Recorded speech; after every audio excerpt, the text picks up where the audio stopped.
Here's some comics that don't suck. Comics that don't suck.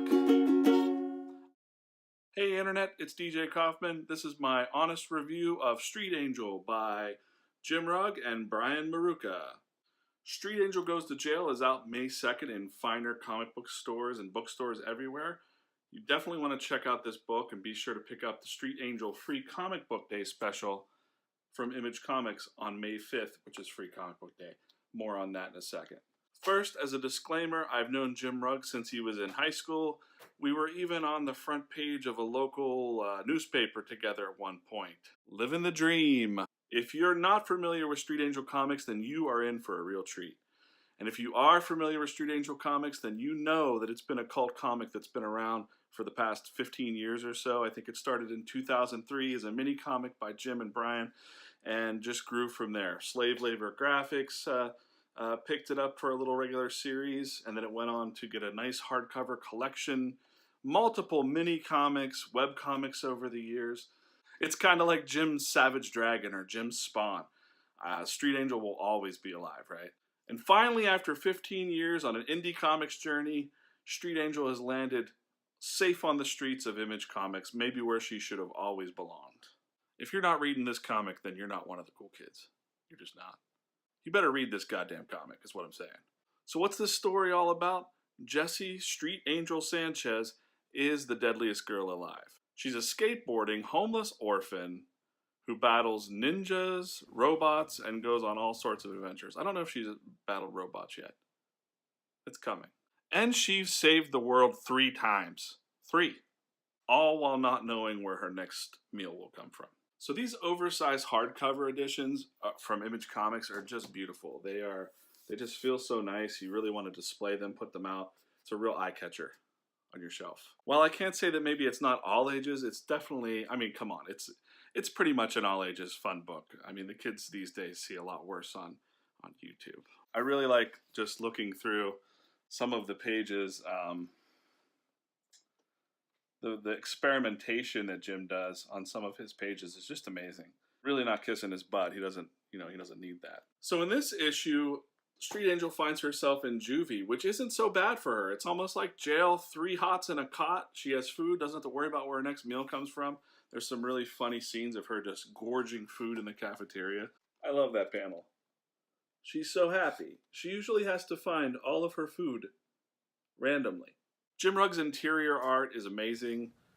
It's not hype to say that he's a modern master storyteller. He's won things like the Eisner, the Ignatz, a bunch of other Illustrator Fancy Awards that you could see on the bio of his website, kind of tucked away modestly. He's a very modest creator, very quiet man. It's always a treat to see Jim experimenting with what you can do with panel work, the colors, the pacing. I just love it. I love looking at Jim's stuff. It's a real treat. Look at this panel right here from Superhero for a Day. He's playing with a quick turn around and look. Brilliant. It's just brilliant. Or maybe he was drawing a mutant Jessie. The world may never know. But who is Brian Maruka? Personally, I think Brian is just a made-up name. Maybe Jim's Tyler Durden, or just a pen name that he borrowed, or maybe even someone that's real that he borrowed a name from to write under. It's not like Jim Rugg has done anything like this before. Right? I did meet a Brian Maruka one year, but I wouldn't put it past Jim to have just hired a guy to do that. He's kind of like the Andy Kaufman of comic books. What I'm trying to say is, Jim Rugg is fucking with us, people. It's okay because we love him. And Brian, if you're real, we love you too. And don't forget, Saturday, May 5th, that's coming up, unless you're watching this in the future, is Free Comic Book Day. Pick up the Street Angel Free Comic Book Day. Street Angel's dog. She goes on a nice little adventure with this orphan dog. She's an orphan. They find food together. It's magical. Also, I just want to point out that this entire issue was drawn on the iPad Pro, sort of like a test or an experiment by Jim. And it's done masterfully. I mean, Jesus.